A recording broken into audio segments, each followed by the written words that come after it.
प्रदेश सरकार ने सड़कों के सुधार और सौंदर्यीकरण के लिए मांगा 2,500 करोड़ का पैकेज। केंद्रीय मंत्री नितिन गडकरी को भेजा प्रस्ताव। यूके SSS ने पेपर लीक मामले में 200 से अधिक नकलचियों को प्रतिबंधित करने का लिया फैसला। पुलिस ने अभ्यर्थियों की सूची आयोग को सौंपी। प्रदेश में निजी विश्वविद्यालय स्थापना के कड़े होंगे मानक। धामी सरकार ने नीति 2015 में कर रही बदलाव। लच्छीवाला टोल प्लाजा पर अचानक हाथी को देखकर मची अफरा तफरी। यात्रियों के फूले हाथ पांव।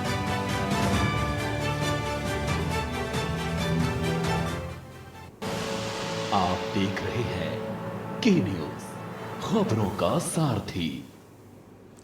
खबर उत्तराखंड के साथ मैं सोनी चौहान। खबरों की शुरुआत करते हैं। लक्सर के सुल्तानपुर नगर पंचायत में पुलिस चौकी को हटाने के विरोध में उपजिलाधिकारी ने ग्रामीणों से बातचीत की है। सुल्तानपुर नगर पंचायत में ग्रामीण पिछले 5 दिनों से बारात घर में पुलिस चौकी बनाने का विरोध कर रहे थे। ग्रामीण वारिस अहमद और आजम भारती ने हरिद्वार जिलाधिकारी डीजीपी अशोक कुमार को पत्र भेजकर पुलिस चौकी को बारात घर से हटाने की मांग की थी और उपजिलाधिकारी गोपाल राम ने पुलिस चौकी को किसी और जगह स्थानांतरित करने का आश्वासन दिया है। ग्रामीणों ने रोजा अफ्तार के बाद खुशी मनाई और प्रशासन का धन्यवाद किया है।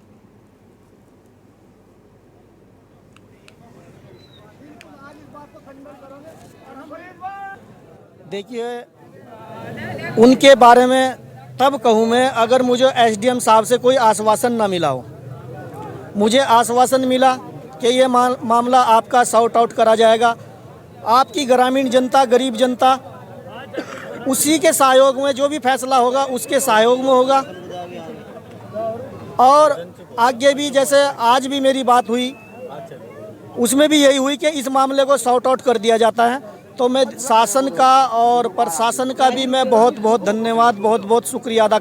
ये प्रकरण यहाँ पे चल रहा है और हमने इसी प्रकरण को लेके डीएम साहब, हमारे जो डिस्ट्रिक्ट मजिस्ट्रेट है, उनको भी अवगत कराया था और जो हमारे लक्सर के एसडीएम साहब है गोपाल राम बिनवाल जी, उनके पास हम इस समस्या को लेके गए थे कि कोई इस तरीके का यहाँ को कोई प्रस्ताव आया है। उन्होंने स्पष्टीकरण कहा कि कोई इस तरीके का कोई प्रस्ताव तो नहीं है, लेकिन अभी जो है ना चौकी को ट्रांसफर करने की प्रक्रिया यहाँ पे की जा रही थी। और जब हम लोग वहाँ पे पहुँचे तो उन्होंने कहा कि आपकी समस्या सुनी जाएगी और ये चौकी को यहाँ पे बनने नहीं दिया जाएगा। तो हमारे जो शासन प्रशासन के लोग हैं वो लगातार हमारा सहयोग करें। जो हमारे जो ग्रामीण क्षेत्र के लोग हैं वो इस समस्या को लेकर बड़े परेशान थे कि यहाँ पे भीड़ भाड़ का इलाका है और चौकी कहीं भी बाईपास या हाईवे पे होनी चाहिए।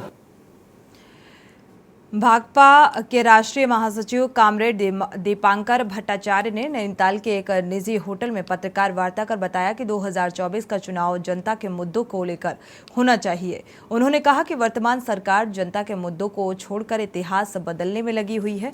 वर्तमान समय में लोकतंत्र को बचाने की चुनौती है और एक बड़े जन आंदोलन की आवश्यकता है। राष्ट्रीय महासचिव ने यह भी कहा कि सरकार बेरोजगारी, पेंशन, किसान के मुद्दों से ध्यान भटका रही है। लोकतंत्र पर चौतरफा हमला हो रहा है। वर्तमान समय में लोकतंत्र बचाने को संघर्ष करना होगा।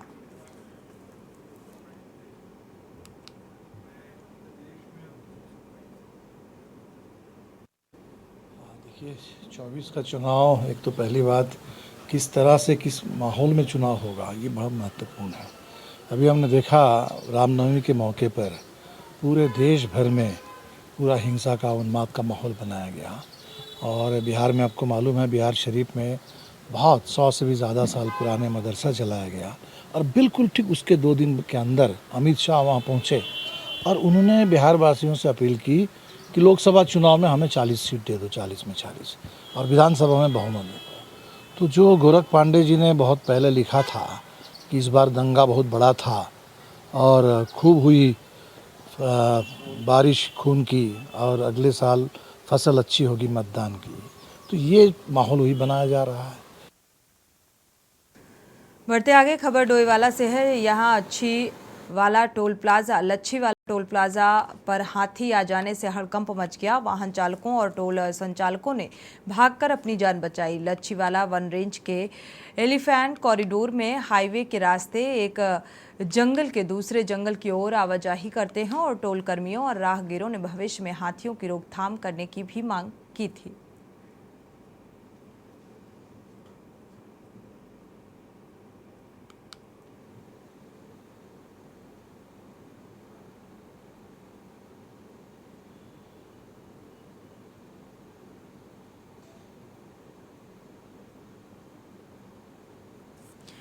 चारधाम यात्रा को लेकर शासन प्रशासन की तैयारियां तेज हो गई हैं।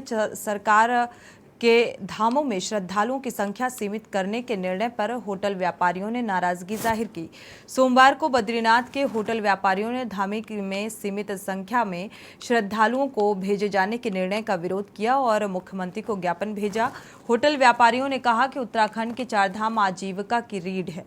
बद्रीनाथ धाम में वर्तमान समय में 40,000 से अधिक श्रद्धालुओं के ठहरने की व्यवस्था है, लेकिन सरकार ने संख्या को सीमित कर 18,000 कर दिया है। उन्होंने कहा कि कोरोना काल के नुकसान से कुछ हद तक लोग पटरी पर लौटने की कोशिश कर रहे हैं। सरकार को अपने निर्णय पर दोबारा से सोचना होगा। देश विदेश से आने वाले श्रद्धालु भगवान बद्री विशाल के दर्शन कर सकें और यात्रा से अपनी आजीविका चलाने वाले लोगों को भी लाभ मिल सके।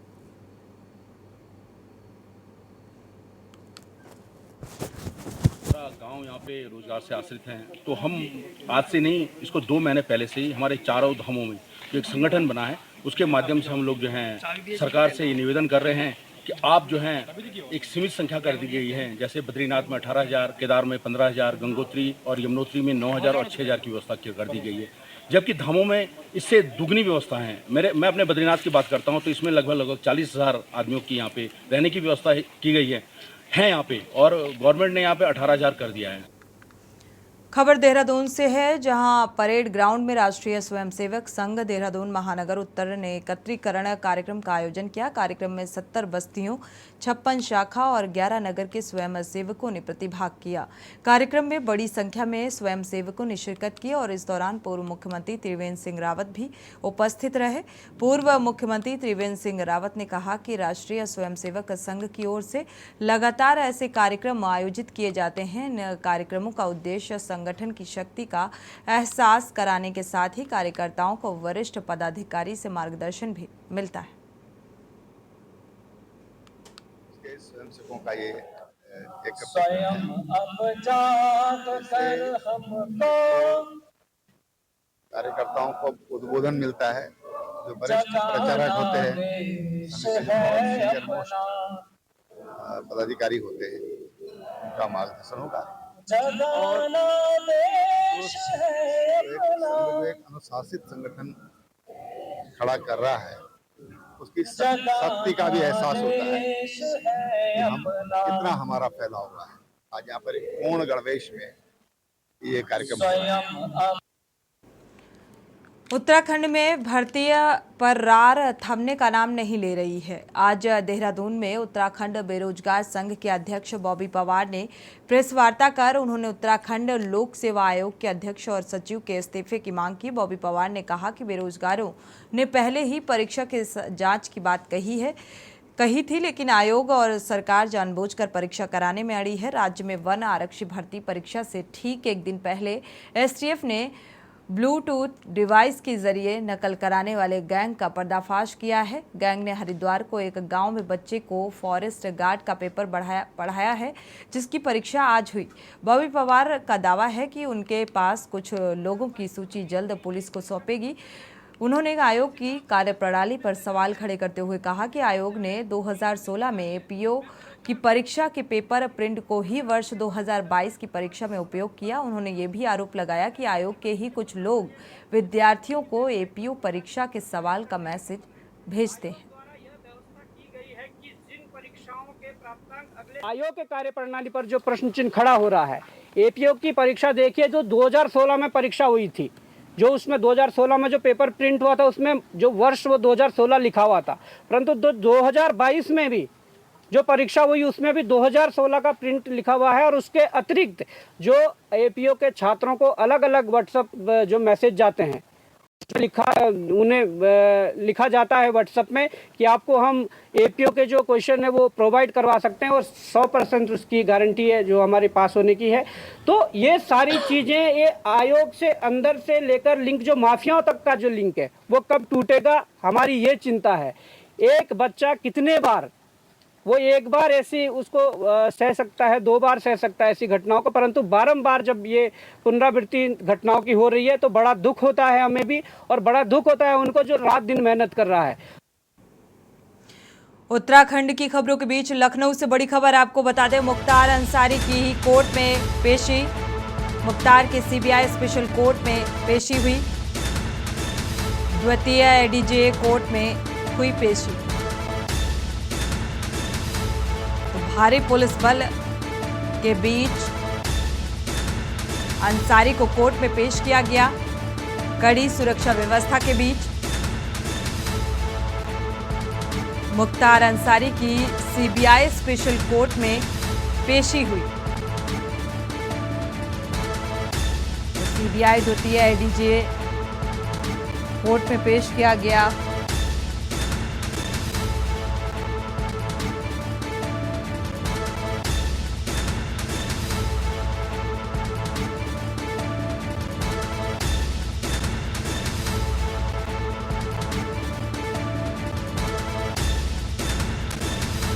और कड़ी सुरक्षा व्यवस्था के बीच कोर्ट ले जाया गया।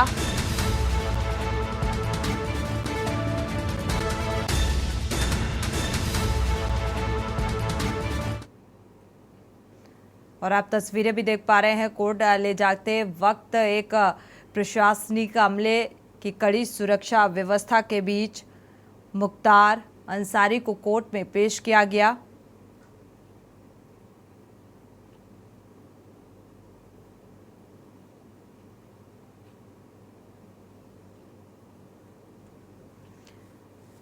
सीबीआई स्पेशल कोर्ट में ये पेशी हुई है।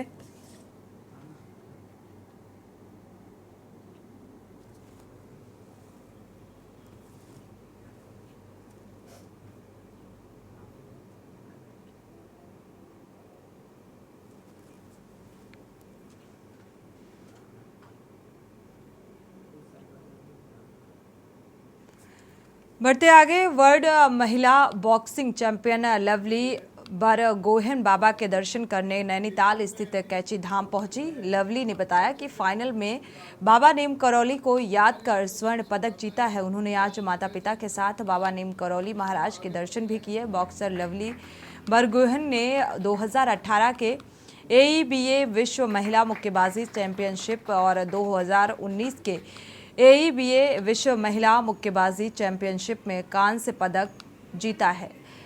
लवलीना ने दिल्ली में हुए प्रथम भारतीय ओपन अंतर्राष्ट्रीय मुक्केबाजी प्रतियोगिता में स्वर्ण पदक जीता और साथ ही गुवाहाटी में द्वितीय भारतीय ओपन अंतर्राष्ट्रीय मुक्केबाजी प्रतियोगिता में रजत पदक जीतकर इतिहास रचा। टोक्यो ओलंपिक 2020 और 21 में लवलीना ने भारत के लिए खेलते हुए कांस्य पदक जीता और लवलीना ओलंपिक पदक जीतने वाली तीसरी भारतीय मुक्केबाज और दूसरी महिला खिलाड़ी हैं।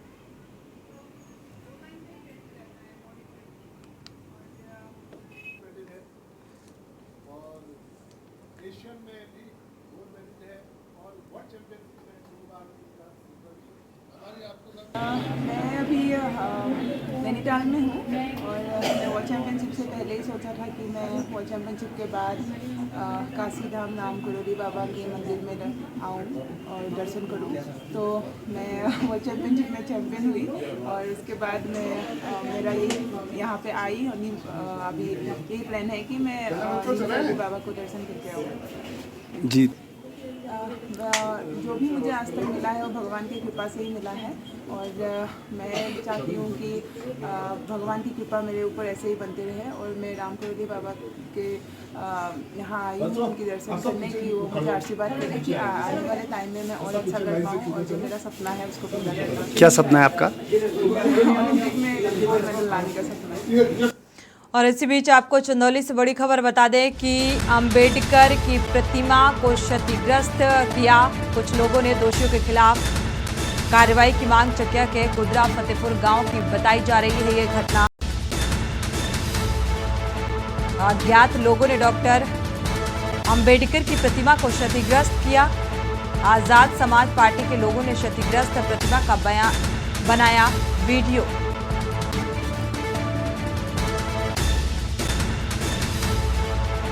हालांकि कार्रवाई की मांग की जा रही है। आजाद समाज पार्टी के लोगों ने इस क्षतिग्रस्त प्रतिमा का वीडियो भी बनाया, प्रदर्शन भी कार्रवाई को लेकर घटनास्थल पर पहुंचकर नारेबाजी की ग्रामीणों ने। दोषियों के खिलाफ कार्रवाई पर अड़े हैं ये ग्रामीण।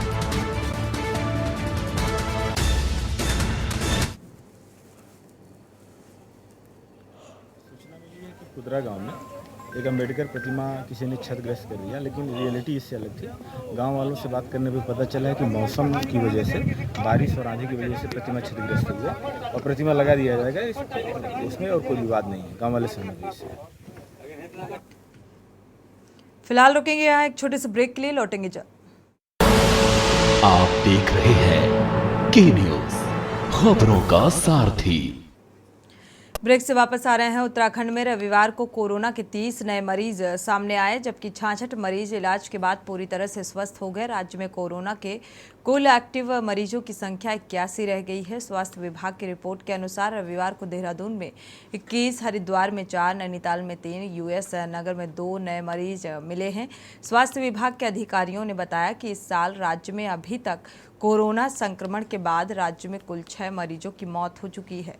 सचिव स्वास्थ्य डॉक्टर आर राजेश कुमार ने बताया कि संक्रमण की स्थिति से निपटने को सभी अस्पतालों को अलर्ट जारी कर दिया गया है।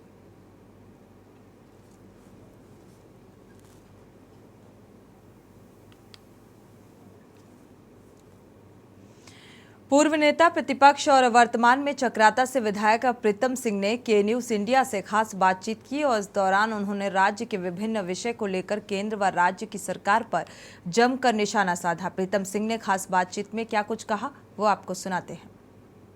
हमें देश के अन्य राज्यों में 2024 को लोकसभा के इलेक्शन होने हैं। बीजेपी एक और जहां बूथ स्तर तक अपनी संगठन को मजबूत करी है, तो दूसरी तरफ उत्तराखंड में कांग्रेस पार्टी की क्या कुछ तैयारी है। इसके अलावा भी तमाम अन्य विषय हैं जिसको लेकर के हम बातचीत करेंगे। उत्तराखंड कांग्रेस के वरिष्ठ नेता और चक्राता से विधायक प्रीतम सिंह इस वक्त हमारे साथ है। आपका बहुत बहुत स्वागत है और साथ ही धन्यवाद। धन्यवाद आपका। धन्यवाद। अध्यक्ष जी, जिस तरीके से भारतीय जनता पार्टी लगातार आपके पार्टी के ही नेताओं को अपनी पार्टी में शामिल कर रही है, बूथ लेवल तक संगठन को मजबूत करें, कहाँ कांग्रेस पार्टी की तैयारियों को पाते हैं? देखिए, भारतीय जनता पार्टी प्रदेश में सत्ता में है और सत्ता के माध्यम से वो कुछ लोगों को जो है अपने दल में सम्मिलित कराने का काम कर रही है, लेकिन मैं समझता हूँ उससे कोई फर्क पड़ने वाला नहीं है। आज आम जन जो है सत्ता में बैठे हुए लोगों से पूछ रहा है कि जो बढ़ती हुई महंगाई है इस पर कब अंकुश लगेगा। बेरोजगार साथी पूछ रहे हैं कि रोजगार नौजवान साथियों को कब मिलेगा। कानून व्यवस्था ध्वस्त है, कानून व्यवस्था कैसे मजबूत होगी, ये आज प्रदेश के लोग जो है सत्ता में बैठे हुए लोगों से पूछ रहे हैं। अंकिता भंडारी हत्याकांड आपके सामने है। अर्थव्यवस्था पूरी तरीके से ध्वस्त है। किसानों की आय दुगना करने का वादा किया था, लेकिन किसानों की आय दुगना तो बहुत दूर, जो पूर्व में आई थी वो भी आज की तारीख में किसानों की आय नहीं है। गन्ना किसानों के गन्ना मूल्य में कोई वृद्धि जो है सरकार ने नहीं की है। विकास के कार्य अवरुद्ध हैं। एक विषय हो तो मैं कहूं, और कांग्रेस 2024 के चुनाव को लेकर के पूरी तरीके से तैयार है। लेकिन सर, ये जो आपने तमाम बिंदु बताई, ये तो आपने 19 में भी बताया, इससे पहले भी बताया, 2014 के बाद से आप लगातार गिना रहे हैं। लेकिन जब धरातल पर जा रहे हैं तो बीजेपी तो पहले से ज्यादा मैंडेट लेकर के आ रही है और अब एक बार फिर वो 24 के दंगल में नहीं। देखिए, आम जन से जो देश की समस्याएं हैं, जो प्रदेश की मूलभूत समस्याएं हैं, उस ओर हम ध्यान आकर्षित कराने का काम करेंगे। अब ये तो लोकतंत्र है, लोकतंत्र में जनता को तय करना है कि वो जो है किसमें विश्वास व्यक्त करते हैं। क्या आप लोग सही से मैसेज जनता तक नहीं पहुंचा पा रहे हैं या संगठन की कमजोरी मान? नहीं, देखिए, कहीं पर कोई कमजोरी नहीं है। कांग्रेस लगातार जो है जनता के द्वार जा रही है और तमाम विषयों को जो है जनता के सम्मुख रखने का काम कर रही है। राहुल गांधी जी ने कन्याकुमारी से कश्मीर तक की जो यात्रा की है, उस यात्रा को जो समर्थन मिला है वो आपके सामने है। आज सत्ता में बैठे हुए लोग सत्ता का दुरुपयोग करने का काम कर रहे हैं, तो निश्चित रूप से जो सरकार ने वादे किए थे उन वादों के विपरीत सरकार अगर आचरण करेगी तो हम जनता के पास जाएंगे, जनता के सम्मुख इन तमाम बातों को रखेंगे और मुझे यकीन है, भरोसा है कि 24 में निश्चित रूप से देश में परिवर्तन होगा। 24 की स्थिति क्या देख रहे हैं? हालांकि अभी समय है, क्या प्रीतम सिंह जी एक बार फिर से इलेक्शन लड़ने जा रहे हैं लोकसभा का, और क्या रणनीति आप देख रहे हैं? देखिए, कांग्रेस में व्यक्ति का महत्व नहीं होता है। कांग्रेस में कांग्रेस की विचारधारा और राष्ट्रीय नेतृत्व बहुत महत्वपूर्ण होता है। जो निर्णय राष्ट्रीय नेतृत्व लेगा उसको सब लोग स्वीकार करते हैं। जहां तक मेरा प्रश्न है, मैं तो पहले भी कह चुका हूं और आज फिर दोहरा रहा हूं कि मैं जो है लोकसभा चुनाव नहीं लड़ने जा रहा हूं। क्या ये खटास है, नाराजगी है, मजबूरी है, या अंतरात्मा की आवाज प्रीतम जी? ना ये खटास है, ना मजबूरी है, ना कोई अंतर्द्वंद है। मैं चुनाव नहीं लड़ रहा हूं। हमारे बहुत सारे साथी हैं जो चुनाव लड़ना चाहते हैं। जिसको भी हमारा दल टिकट देगा, हम पूरी मजबूती के साथ उनको जिताने के लिए काम करेंगे। आप देख रहे हैं जिस तरीके से बीजेपी का ग्राफ बढ़ रहा है, कहीं ना कहीं कांग्रेस समेत तमाम जो विपक्षी दल है उनके लिए बड़ी चुनौती है, लेकिन फिलहाल तो आपकी तैयारी उस मोर्चे पर दिखाई नहीं देती है जिस तरीके से सत्ता दल कर रहा है। देखिए, आपको बीजेपी इसलिए दिखाई देती है कि एक तो सरकार में है, दूसरा वो इतना आडंबर करती है जो आपको लगातार दिखाई देता है।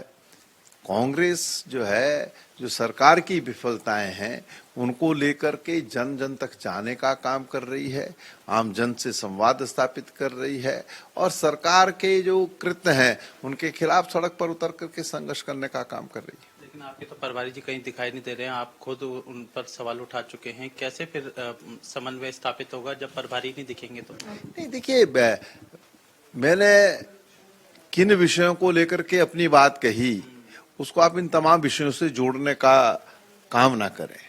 जिसको जो दायित्व दिया है और मैं समझता हूं वो व्यक्ति उस दायित्व का निर्वहन पूरी निष्ठा के साथ करे और राष्ट्रीय नेतृत्व के प्रति पूरी तरीके से जो है समर्पित रहे और जो निर्देश हो उसका पालन करे। और हम राष्ट्रीय नेतृत्व का जो निर्देश होगा, खड़गे जी का, सोनिया जी का, राहुल जी का, उस निर्देश के अनुरूप जो है प्रदेश के अंदर कांग्रेस को मजबूत करने का काम करेंगे। आपने अभी हाल फिलहाल में एक बयान दिया है प्रभारी जी को कि उन्हें राजनीति का काका नहीं पता।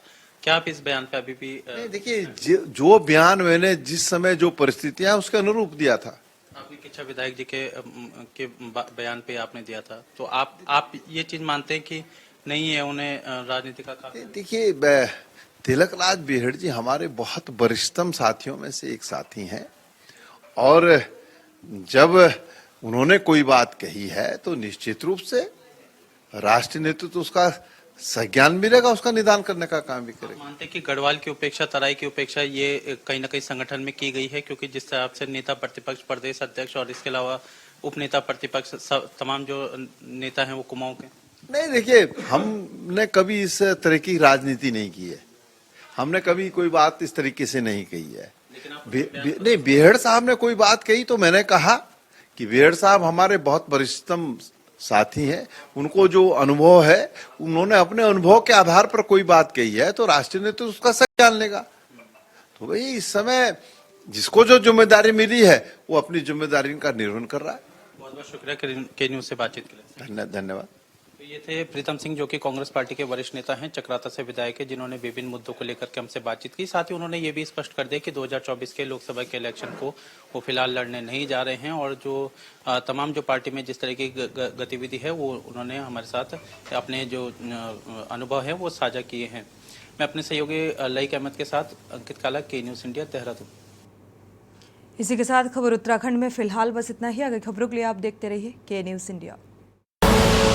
आप देख रहे हैं के न्यूज, खबरों का सारथी।